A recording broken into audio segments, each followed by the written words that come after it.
Hello guys, welcome back to another movie explain. Amasan LA sa asizol ning media na bonchawin. Welcome kan bolwe. Tuni ni khuhin zil bite kiti khat. Movie explain anabol kit tau hite. Movie yung kipat panahin nunga mel hoi ta amin ena kiti khat yung kimunehi. Pachum khat zovahin ena chu apanewin. Thaguma lup bidingin lup na chunga chun hen pom do jing tan hin la wang phatum ta chun ena chun apaniaw chu akyang khat langa ha ga hlole apaniaw chu nung lang bang khat na hin akitat khan thil khat na hin lol kisu khan hi che chun ena paniaw chu anathi den tan hi chi ji chun ena hi ko na hin kumsigi zila omdingin an seita win hi hichi azil chi na wa zilar pa hi mi phalo ta khat numia kichim ta khat anahi kinin hi hichi ena zil na hin nume ho si he group ni na ki ho movin white group le red group akitin hi hichi group te ni la chun ena en zong red group chu an kilan kha ta na hi hiti hen ena en zong aru ma hin loila gul khat hi an kisim tan hichi agul nu min chu hi le zeni akitin hi zan khari zeni in zong hichi ena chu numei gel hi hlonwanga chun khat numei khat pasal danin hlonin hin khu phalo ta khat chu anamang khom hlonin hi ajinga hin red group leader nu in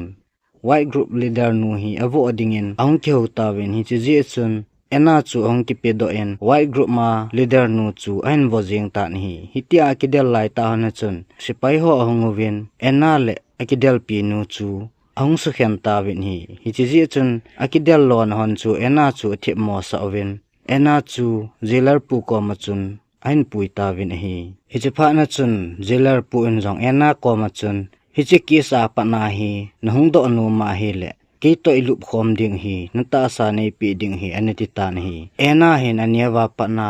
hiti tabang hin khu hi anaman kha lo virgin na la hin chi ji chun agel mo le ajing in hi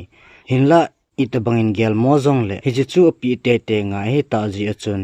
ha sa sa le azong le jailer pu anga chun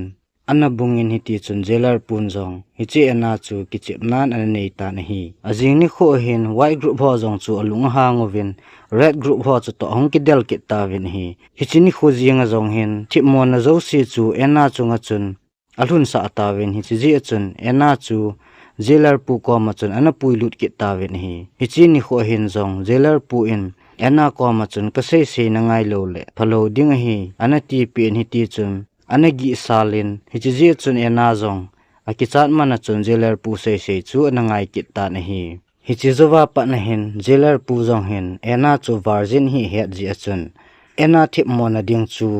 ana hol hi le le jin phar si achun ena chu aji bangin ana umpi in hiti chun nisi achun ena chu jailer pun ana kozin kisu dapnan ana neji ta na hi guys ana lungpham mo heven lang chomkhat ga khunga jo hitin channel khat sakot ana bolo hite hiche channel cookie mix movies explainer hi lungsi nin like share subscribe enable divin hiche channel lu LA cha sizol ning movie explain anangai jo si comment kahung ta win hi henla ena jong ipi agel wanga chun nume hi to thip mona nei puma zil hunglu hi ji in imacha chu abol thei di pun hi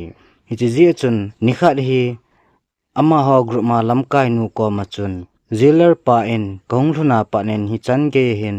eisu gen thejin kanum lo ka dalovin eilu pga tin sei tan hi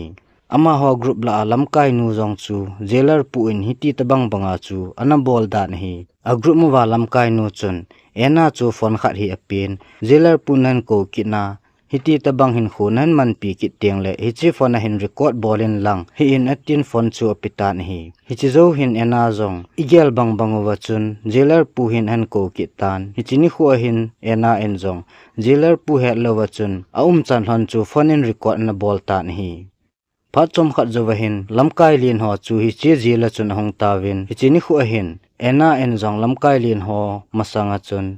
jailer pu tan phalo video akap do chu anavet sa atan hi chini khu hin jailer pu jong apan namuna panin hai sa hitan chuting le ena jong hi chi jela panahin ana hla do tawin hi jail bite kiti movie explain achom lang ta explain hin bol chu Hichan chun akichai tan movie zong akichai tan hi lungse nin like share subscribe in a ball pi su kezvin aban hichi channel a yung kimu to ki ka sevin na bon chawin damsel chi tawin ka kipa e